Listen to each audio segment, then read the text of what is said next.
Hi everyone, it's Darren from SimNation. Just doing a quick update on SNCFL. For those of you not aware, SNCFL is our draft day sports college football 2025 league, not to be confused with GSNCFL, which is the 2026 league.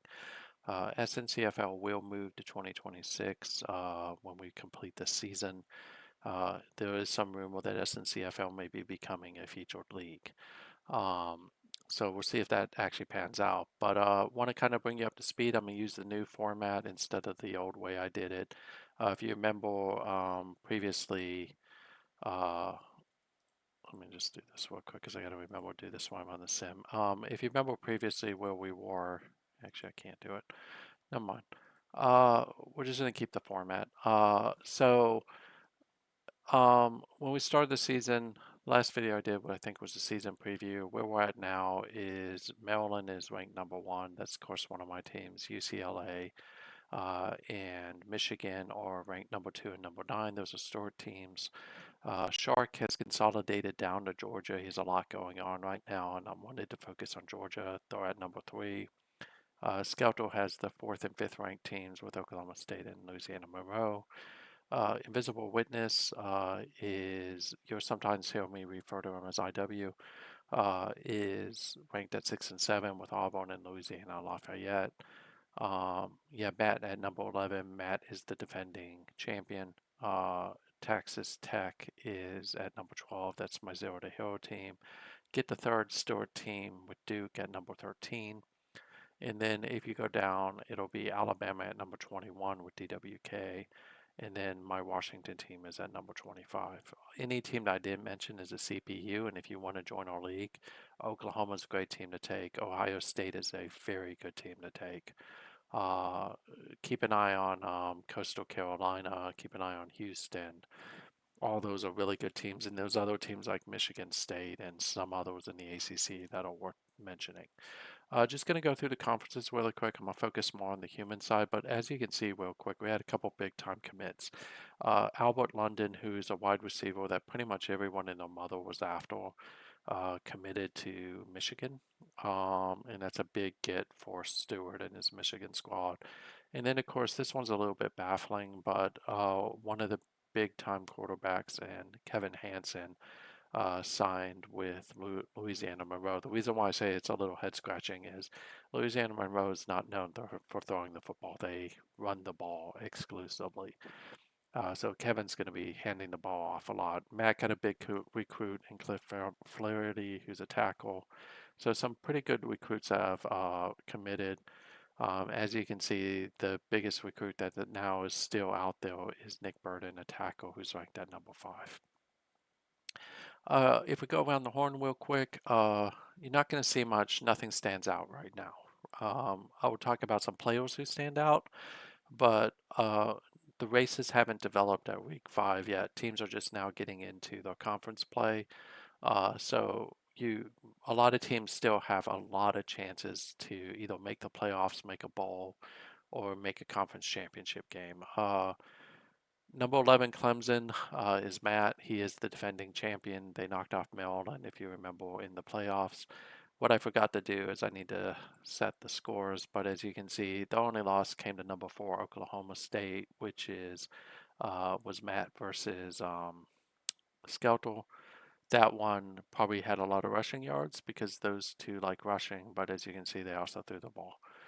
They were probably trying to outdoor each other, but that's his only loss. I don't expect Matt. The only game that really is a potential gotcha for Matt is #13 Duke.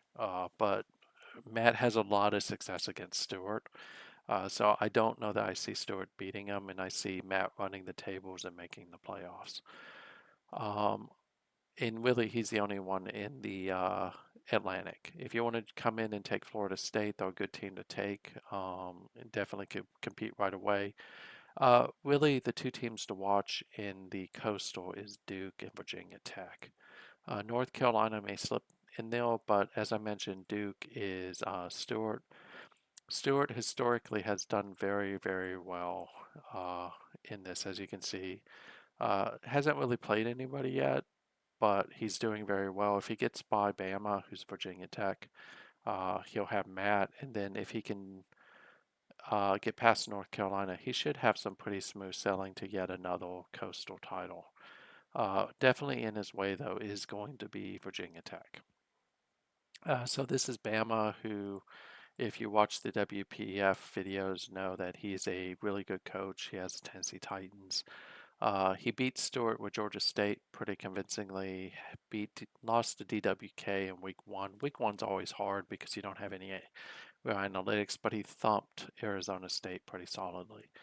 I'm not going to talk about really North Carolina, but a good team if you want to come in and take them. They have some really good players. Can see recruiting wise, Matt is doing really well. Duke versus Virginia Tech. This is a big game. I still like Duke in this one. Clemson should beat Boston College pretty easy. American Athletic, we have a couple coaches here. Cincinnati, of course, is DWK. He's coming off kind of a stinging loss to Van in Memphis. You can see he lost to Baylor. He beat Van's USC squad and then lost to Van's Memphis squad. So he's on a 2-game losing streak, but I do look for him to turn around. The game to watch here is going to be Southern Methodist in Houston. He is my favorite to win this division because he's one of the few human coaches in there. The big one that will compete with him is Central Florida. I don't think the other ones really will. Van took over Memphis, so I think he took them over, if I remember correctly, at the Akron game. So he wasn't the coach the first 2 games. He's got 2 wins, gets a bye, and now he'll face Connecticut next.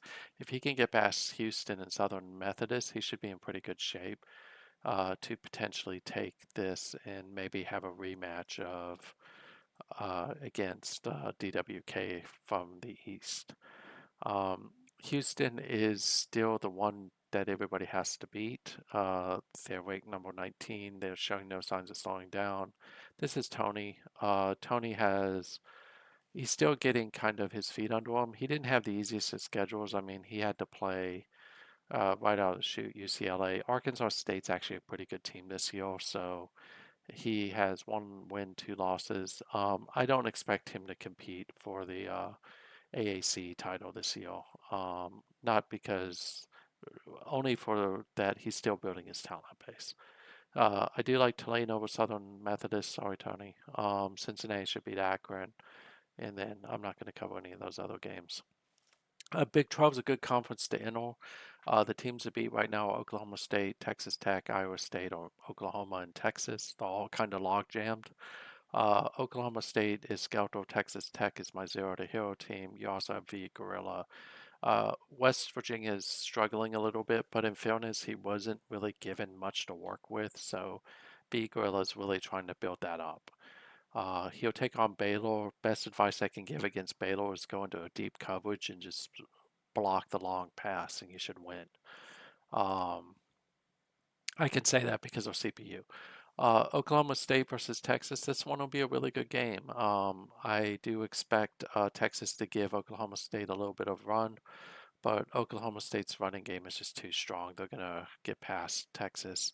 Texas Tech takes on my old team, Colorado, so I do expect Texas Tech to win this one. They have a really good rushing attack with Andrade and Blankenship, who are averaging between the two backs, with both backs, about 200 yards a game. And then, of course, they also have Jamar Trejo, who is the really good freshman quarterback. The person to keep an eye on in here, though, is going to be Edwin Durand. He's a Barry Sanders type running back who is probably going to break 2,000 yards for the 3rd season in a row. Really, really good guy. Another guy on defense to keep an eye on is Israel Pritchett. Big Ten wise, still big logjam hill. Anything can happen. Of course, the number 1 team is in the Big Ten. It's Maryland. You also have Michigan at number 9. You have Ohio State number 10. If you want to take a good team, Ohio State's team take. Michigan State's another one. You have Bama at Indiana and Kev at Rutgers. Kev struggling a little bit at Rutgers, but he'll turn it around. Indiana, of course, gets Maryland this week, so that one will either be good or bad for Bama.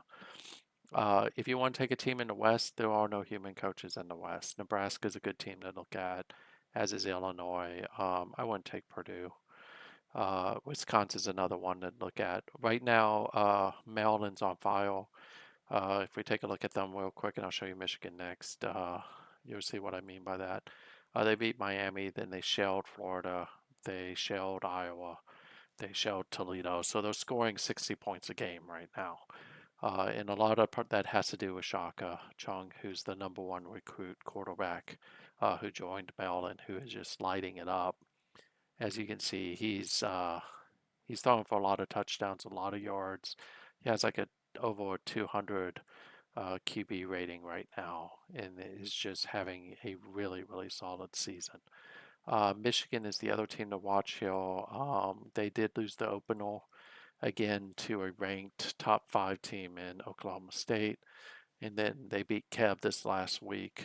But they are solid, and really this Week 9 matchup may determine who wins uh, big the Big Ten East. Keep an eye on Ohio State. If Shark was there, I'd probably would say that they have a better chance of winning it. I don't think that they will, though. Rutgers and Indiana are going to play Kingmaker. You can see a lot of big names coming off the board with Michigan, Maryland, a lot of M's and N's with one R out there. Conference USA, there are no human teams in Conference USA, so I'm going to just skip over it. I'll just simply state that right now, Louisiana Tech, North Texas are the two teams to watch. Keep an eye on FIU and FAU. They're both having really strong seasons. FIU is largely powered by Humes, DeFay. Fay's a junior. Probably will come out this year, but if he doesn't, has a chance to maybe set some records. Notre Dame is not doing well. UMass is doing okay. Skip through that. No human coaches there. No human coaches in the MAC either. But just keep an eye on Northern Illinois, Western Michigan, and then keep an eye on Ohio and Kent State. I dropped Buffalo. I just don't have time for them. But keep an eye on Lee Brooks. He's a really good running back. In the Mountain West, the only human coach there right now is at Wyoming. This is V. Gorilla again. I do look for him to improve over time as he gets his feet under him. But again, the two teams to watch in the Mountain are Colorado State, Boise State, and then on the West, it's San Diego State and Nevada. Colorado State is just year in, year out, is probably one of the best teams in the nation. You can see again, they're having a really good season with Stephen Bull, DeBeckel, and Miller. So just keep an eye on that. I do like, I do think that Boise State is one of the few teams that may be able to trip them. Four human coaches inside the Pac-12. You have me at Washington. You have Bama at Cal. Stuart, of course, is at UCLA, and Van's at USC. All roads lead through LA. UCLA is the dominant one. They are the team to beat. And it's not going to change again this year. They have Julian Condon, who should be a first-round pick in the upcoming WWPF draft. But Van has really turned USC around in the South, so my hope is he can give some competition to UCLA, who has a kind of easy route to the championship.